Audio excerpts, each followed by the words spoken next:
Here with us is Democratic Congressman John Garamendi of California. Congressman, welcome to the show. Good to be with you. Harris barely won the majority of Latino support. Immigration, border security, we know, was very important, not only to voters in your state, but nationwide. So what did Democrats, in your opinion, miss about views and needs of those Latino voters? Well, there's going to be hundreds of talking heads and analysts that are going to go through the last election and try to understand what happened. There are a couple of things that struck me right at the outset, and that is Harris had about 12 million fewer votes in this election than did Biden in the 2020 election, and Trump had about 5 million fewer votes in this election than he did in the last election. In other words, a lot of people stayed home. Get out the vote really didn't work as well for either candidate, but obviously much, much better for Trump. The issues are going to be with us. The issues didn't go away at all. They're still there. What Biden and Harris did in the first 2 years when we controlled both houses and the presidency, we put together a solid foundation for economic growth, not only during their administration, but in the years to come. For a moment, think about the Infrastructure and Jobs Act, building the foundation upon which the economy can grow. Transportation systems, sanitation systems, electrical systems, on and on. And then the CHIPS Act, bringing back to America that fundamental part of the current and future economy, and also dealing with the climate crisis in the Inflation Reduction Act. All those things are still there. Yeah. Now, Trump and Musk are planning to gut the federal budget. Musk is talking about hard times ahead and talking about taking $2 trillion out of the budget. That's half of the budget.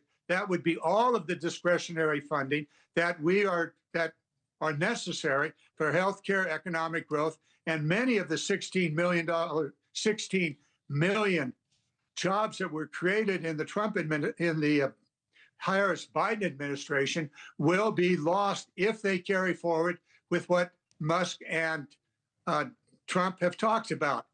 So we'll see. There's going to be some major issues out ahead. Obviously, healthcare is right on the chopping block. Yeah. Education's on the chopping block. These are things that are fundamental to America's working class, whether it's middle or lower income. And so we're going to fight, as we always have, for those key principles. And we know Congress has a number of items on their to-do list during this lame duck session. There's a government shutdown deadline on December 20th, the National Defense Authorization Act, as well as funding for a bill that includes food stamps for lower-income families. Congressman, can you go further into the challenges to get these passed now in the final days? Well, let's place a bet. Okay. Sometime in January 21, 22, the end of January, February, the Republicans may very well wind up controlling both houses of Congress and the presidency. And with Musk out there talking about gutting the federal government, I would suspect, and my bet is, that the continuing resolution will be pushed forward till March, maybe as late as April. At that point, the Republicans will be able to control the funding for the remaining half of the 24-25 year.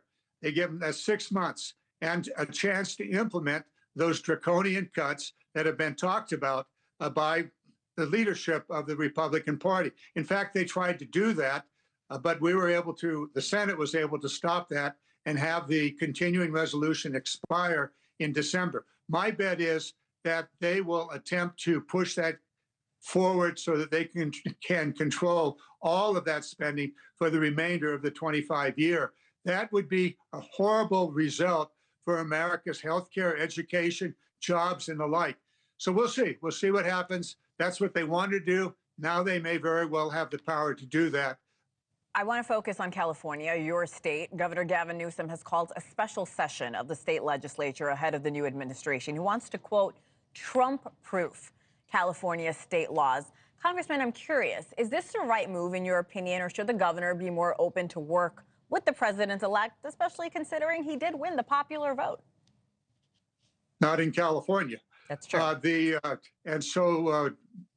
The governor is looking at how to protect longstanding policies in the state of California, climate policies, healthcare policies, education policies.